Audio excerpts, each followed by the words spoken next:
I want to talk first about relationship consequences. Relationships have consequences. I like to focus on one consequence. This.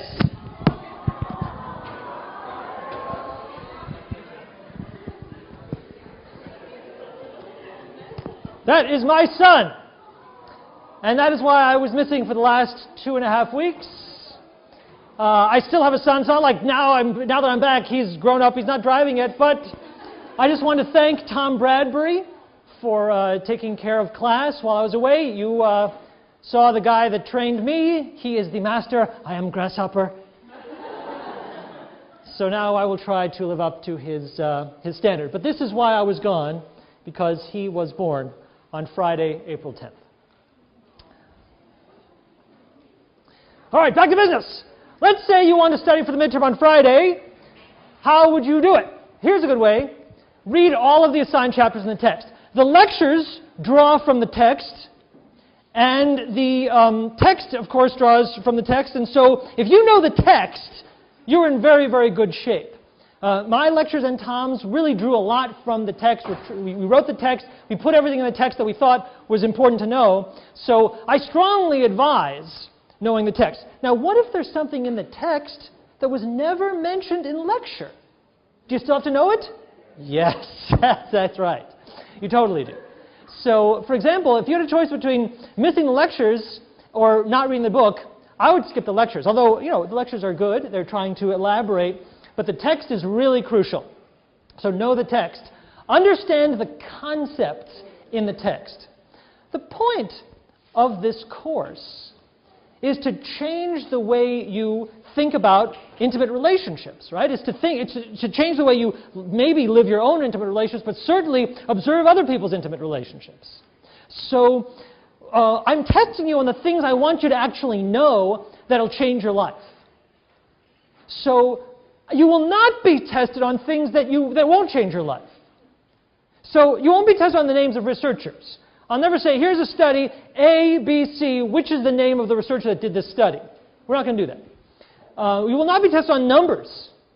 Like the percentage of people in this study who answered X was 40%, 50%, 60%. I'm not going to ask you that. It doesn't matter. And I'm not going to ask you to test on dates. What was the year that this study was done? I'm not interested in that, and nor should you be. You will have to understand the concepts. So there are words, there's vocabulary I want you to know. In the text, though, a lot of those vocabulary words are underlined or bolded, but some of them aren't. There's studies that I want you to understand because they prove something interesting about the human condition. So I want you to understand what a research study proved, what it showed, what it revealed about intimate relationships. But that's part of understanding the concepts. You won't be having to understand this stuff. A comment that has come up a lot while I was away is, hey, the text is referring to a figure, and I can't find the figure. Well, let me explain. This text is a draft. This is a rough draft. A lot of the figures that we look forward to having in the final version of the text haven't been done yet. They don't exist. So a lot of the figures that are missing because they do not exist. Therefore, you probably don't have to see the figure. You have to know the concepts. Hopefully the text does a good enough job of illustrating what you need to know. So, if you are reading the text and it refers to a figure and there's no figure, that's okay. Relax, that's just sort of one of those crazy things. And if there is a figure, bonus. Another tip, study alone, review with friends. People who are in social psychology understand that that is a very, very good tip. Study alone, read the text alone, concentrate alone, and then review with friends. If there's people you know who are in this course, it really helps to review with other people. The test is written. Lisa read the test. She said all the answers make sense to her. They also make sense to me. It is, the test is not designed to trick. It's not designed to trick you. It's designed to be straightforward. I do recommend, though, that you read the questions carefully and know what they're asking. So something I do a lot, I'll just tell you, is I'll say, which one of the following 5 choices is false? Which means that 4 choices are true, and the right answer is the one that's not true. You might ask, why do I write so many questions that way? And I'll tell you. Because they're easier to write than, here are 5 things, 4 of which are plausible but wrong, and 1 that's true. It's much easier to write 4 things that are true and 1 thing that's plausible but wrong. So that's why a lot of the questions are formed that way. And since you know that, now you'll be ready for those kind of questions. Any questions about the midterm? Because it's a big part of your grade, and I can understand if people have a little anxiety. I'd like to reduce your anxiety. Question? Yes? Lisa? It's going to be question and answer, but it's going to be by lecture. So Got it. if anybody have any questions about lecture 1, it's not going to be questions. Nice. Or by, you might structure it by like lecture or chapters, and which is the same thing since they go together. Right. Question? What's your name? Question, midterm, anyone know? 50. And the final? Also 50. Next week, at the beginning of lecture, I will talk about the paper. The paper that's due in between the 2 tests. But for now, let's not talk about the paper. Let's focus on the midterm. Question back? Will the review session be put online? Great question. No. They will not be recording the review session. So if you're here for the review session, that's awesome. And if you are watching at home, sorry. All right. Then let's talk about today. Let's talk about today. The goal of this course is to give you information that changes the way you think about intimate relationships, that gives you conceptual tools for understanding the complexities, the massive complexities of intimate relationships. And today, since it's the day before, the lecture before our first midterm, it might be a good idea to try to apply what we've learned so far towards understanding actual relationships. And to that effect, or to that end, I want to show you something. I want to show you clips from a movie. And so this is, Tom is awesome with film clips. Me, not so much. This is actually probably one of the last film clips I will show you in this course. But we're going to watch some pretty lengthy clips, about 10, 15 minutes each, and then we'll talk about them. So what am I going to show you? This is a documentary called Married in America. And it's directed by a guy named Michael Apted, who is very famous in Britain for directing a series of documentaries called the 7 Up series. Raise your hand if you're familiar with the 7 Up series. Oh, not that many of you? Oh, this is something for you to put in your Netflix queue. Here's what he did in Britain. Let me just tell you what he did in Britain. Okay, Michael Apted, who, by the way, also directed a couple of James Bond movies. So he's like directed a bunch of stuff, but he's going to, when he dies, the obituary will mention this, the 7 Up series. Here's what they did. They got footage, they did a documentary of 7-year-old kids in Britain, and then they follow the same kids every 7 years, and right now the last one is like 52 up. And you can actually get them all on DVD. So there's 7 up, 14 up, 21 up, 28 up. And like when I first started watching the movies, there was 28 up. That's the one I saw first. And now, of course, up to 52 up, which gives you a sense of time passing. The point being that he got an idea to do the same sort of thing in the United States, but instead of focused on like individuals growing up, he focused on marriage. And the question is, what happens to marital relationships? Well, that's highly relevant to our course. Our course is not only about marital relationships, it's about all sorts of intimate relationships, but marriages certainly count, and marriage is a highly impactful relationship for a lot of individuals. In fact, for many, it's the most impactful intimate relationship they'll have in their lifetime. So he did a series of movies. So far, he's done 2.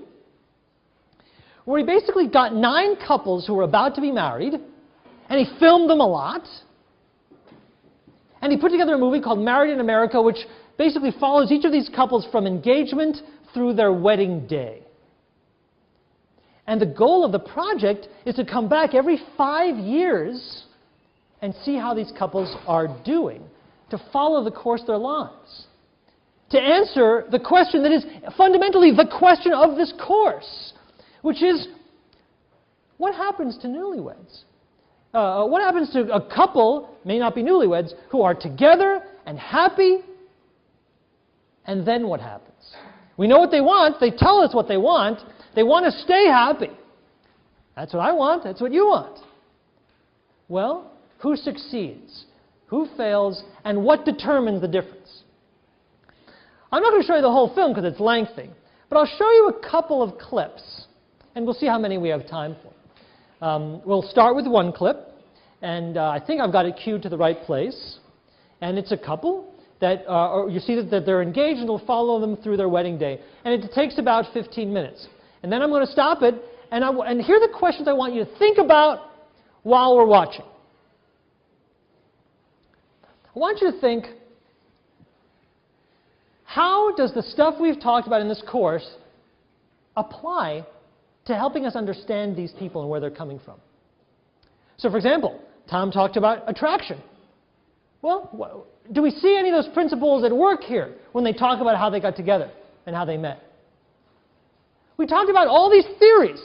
We spent a whole week talking about 5 different theories of intimate relationships.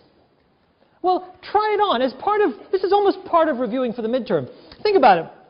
If you were an evolutionary psychologist, what would you have to say about these two? If you were a social learning theorist, what would you have to say about these two? What role does social exchange play? What role does attachment play? What role does the social ecology play? The goal, what I hope happens as you watch this, is 2 things. One is you'll say, wow, this is interesting. I'm continue to be fascinated by how relationships form. 2, I'm hoping you'll say, wow, this stuff really works. The stuff we've talked about in this course actually helps me, gives me insight into this couple that I wouldn't have otherwise had. That's the goal, at least. Let's see if we can make that happen. Let's watch the first clip. I want to go through at least 2. But let's watch the first clip, Cheryl and Neil. And let's see what we can learn from them. All right, we'll get back to Carol and Chuck in a moment. So that was Cheryl and... How's that? Better? Better? Better? All right, that was Cheryl and Neil. And if you're like me, and I can tell that you are, that you went through and you were thinking about the lectures from the first half of this course, and saying, wow, there it is, bang, bang, oh my goodness, oh that connects to this, that connects to this. What did you see? Anyone want to tell something that they saw that sort of related to something? Lecture? Tell me your name. Natalie. Nicely said. I thought of the same thing. Like, how do they meet? Proximity. Clearly, they just happen to be near each other, and so that was an initial necessary condition for them getting together. What's your name? Jacob. Jacob. She went over to his apartment and saw that they had similar books and movies. So we got proximity, check. We got similarity, check. The fact that he reads, she found, oh, that's very appealing. What else you got? Tell me your name? Wyatt. Wyatt, right.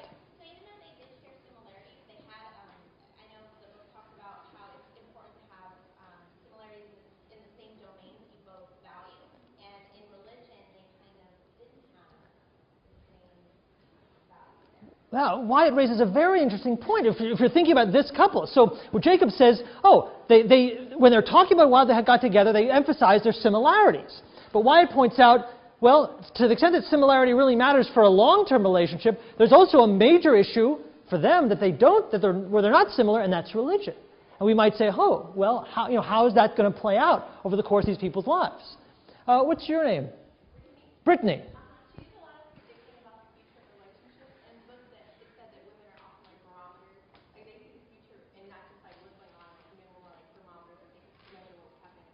That's very, very interesting. So Brittany points out that of the 2 of them, the one we see predicting the future more is her, which is consistent with the idea that women are sort of more barometers of the relationship or doing more relationship thinking. She's like thinking about the relationship more, whereas he's thinking about what's on his mind. Residency. Where is he going to get his residency? Absolutely. What else? Tell me your name. Melissa. She was the one that had like the laundry list of issues in the therapy. Okay.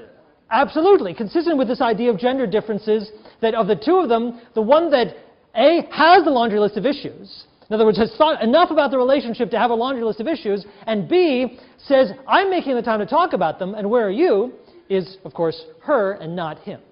He's the one who says, you know, as long as you're here and we're having breakfast together, I don't have any other issues. What's your name? Liz?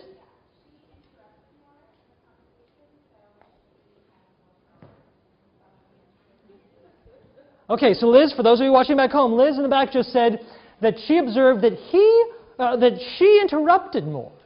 And so Liz interprets that to mean that she has more power in the relationship. Other people, that's an interesting idea. Of the two of them, who do you think has more power in the relationship? Do people agree with Liz? Yeah, the general consensus that they do. What gives Cheryl more power in this relationship? What's that? Money, did you say? Exactly. It's very interesting to think about this, about the two of them, because right now, he's in residency, and he's saying, in the future, I will make a lot of money, but right now, I don't make any money. So they're living together, right? Which means someone's paying rent, someone's paying electricity bills, and it looks like it's her. So he's basically being supported entirely by her, and one gets the impression that that's not insignificant in their relationship. It's a hugely significant part, that he's acutely aware of his dependence on her. And so what theory, Liz, what theory are you thinking about when you're thinking about this issue of sort of dependence, who's got more power?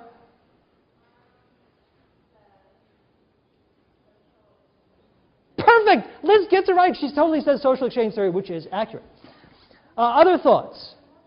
Yes, what's your name? Brian. Of evolutionary theory.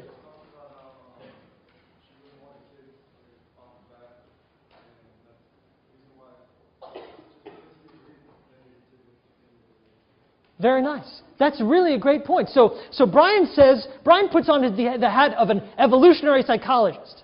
And he says, what does an evolutionary psychologist pick out of that? And Brian, wearing that hat, says, the evolutionary psychologist says, well, what's in it for her? What she's thinking, I am going to pick a mate that is going to support me in having children, and support my children. And indeed, we saw that, and it was such a cute, we all laughed when the interviewer said, the interviewer, who happens to be Michael Apted himself, says, you know, do you want kids? And she says yes, and he says, because for him, immediately having kids isn't necessarily a priority. Other thoughts? What's your name?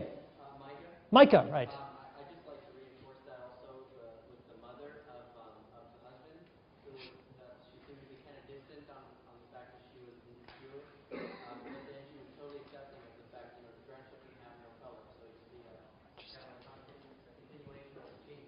Wonderful. Micah makes a really great point that the mom, the mother-in-law, says to herself, well, I'm not that fond of my son. I mean, initially she's quite cool to her son's wife because, as Micah points out, the evolutionary psychologist, I'm not related to my son's wife. We got no genes in common. But when she imagines grandchildren, she says, oh, no, I'm going to love my grandchildren. Of course, that's where her genetic inheritance is. What's your name? Jordan. Jordan. He seems to have kind of like, his mother seems to have a very dominant relationship over him, and it seems like maybe like an attachment, like that would transfer over his relationship with his wife. Is that fantastic, Jordan? Did you hear what Jordan just said? So Jordan now is putting on a different theory. What theory is she trying on? Attachment theory. So she's wearing that hat and she's saying, what does an attachment theorist point out? It says, attachment theorist says, we learn about intimacy from our relationship with our parents. And so what do we see in the video? We saw, how did he meet his wife? He met his wife where he had overslept. He comes to some meeting, and the woman that said, let me take care of you and guide you to where you need to be, you oversleeper, that's the woman he ends up proposing. Who else in his life might have also said, you know, Neil, come on, little guy, we got to get to school. I mean, like, what was romantic about that for him? Tell me your name again? David, right. I think one of Cheryl's family members was saying how she would like yell or be kind of difficult, and the text said in the personality and individual differences section that that's not necessarily the strongest predictor of the people that it does. Absolutely. It's really, really true. So that she has this, well, what's interesting is that no one can agree on her personality. Her mom says that she's a yeller, but then she says, well, maybe she's not a yeller now. So there's a sense that how her personality manifests is affected by who she's with. Wyatt? I think that also with the gender differences, Liz mentioned that Cheryl interrupted more, but studies have shown that generally men interrupt more than women, and so I think that was kind of illustrating that that cultural, like whatever roles were allowed to play, he kind of fit those roles versus biologically. That's a very good point, Wyatt. On average, when men and women are videotaped talking to each other, men interrupt more. But a lot of research on that has shown, I don't know if Tom talked about this, that if you actually pull people, if you put men and women together but you change the power, you actually put women in a position of power, that you can flip that difference. It turns out that whoever's in the more powerful position tends to interrupt more. A lot of time that is men, but when it's women, women interrupt just as much as men do. Was there, Luke? Yeah, I guess if I was like the wife, she's not really seeing it from, I guess, the socio-ecological perspective of she's married to a budding doctor. I mean, that's just part of life if you're married to a doctor, is that he's not going to be able to be there all the time for the kids or for everything else that she wants. Luke points out, now Luke wears a different theory. So Luke puts on the social ecologist hat. By the way, I don't know what hat I'm talking about, but I'm... So Luke puts on that social ecologist hat where he says, oh, look, how is this family, this budding new family, affected by circumstances outside of them? Well, let's list it.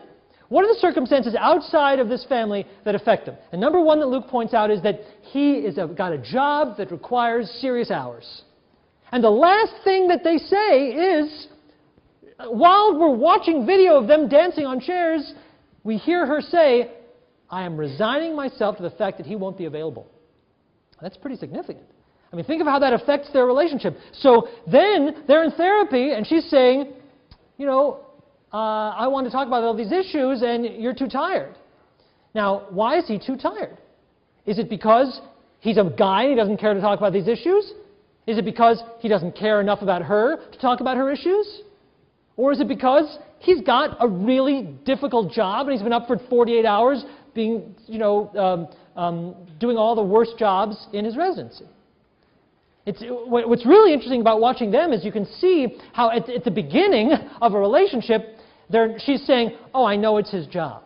But you can imagine that, I don't know what's going to happen to them in the future, but you can imagine that in the future, it might be harder for her to remember that it's the job that means that makes him difficult to talk to about difficult issues, or reluctant to talk about difficult issues. You can imagine, unless she keeps reminding herself about the job, she may start blaming him for that. Possible. What's your name? Megan. Megan. They each grew up with different family backgrounds, like relationships. Like her parents were divorced. That might be her fear of divorce. That's an outstanding point. All right. Can you hear me? Is this coming through? We have 8 minutes. Let me ask you. Chuck and Carol. Do they love each other? Do you believe that? Do you believe that they want to make it work? Like, I believe it too. I totally believe it. From the bottom of my heart. They are people who've been through, by any stretch of the imagination, difficult circumstances. And they want to make it work. They want to raise their kids. They want to be in love. They ended on a dream, and they really want that dream to come true. And the dream talks about things outside themselves, a house, but they're talking about, but the foundation of that dream is the bond, the intimate bond between them. They want it. They're committed to it. There's nothing, and also they have no illusions. They know what they've been through, and they're willing to talk about it. Let's just list it. What would make it hard for these two to maintain intimacy over a long period of time? Yeah, where to begin? Give it a try. Tell me your name. Cassie. I think he said something about how before he didn't want to live, and now he has her, and so she wants to live. I think that his low self-esteem is possibly pretty crazy. So Cassie says his low self-esteem and dependence on her for reason for living might be a difficult burden for her to bear in the long run. Oh, Sarah? Sarah? Poverty predicts divorce, and these people are poor. We know that. They don't make a lot of money. Tell me your name? Elise, right. They've both been divorced by, my sense is, multiple times before, is going to make it hard. We know that they've been in bad relationships and walked away from them in the past. Tell me your name. Kelly. He does slap someone. Yeah, he's walking a tightrope, isn't he? I mean, there's things he could go to prison again, and that would be the end of his life. Something? Tell me your name. Kayla. The lack of trust. Now, there's some people who are just not trusting people. On the other hand, in this case, you might have to say, well, there's some basis for a bit of a lack of trust. You could imagine. They've both, especially he's had a difficult life and proven himself to, in the past, be slightly unreliable. Was there something else? Sabrina?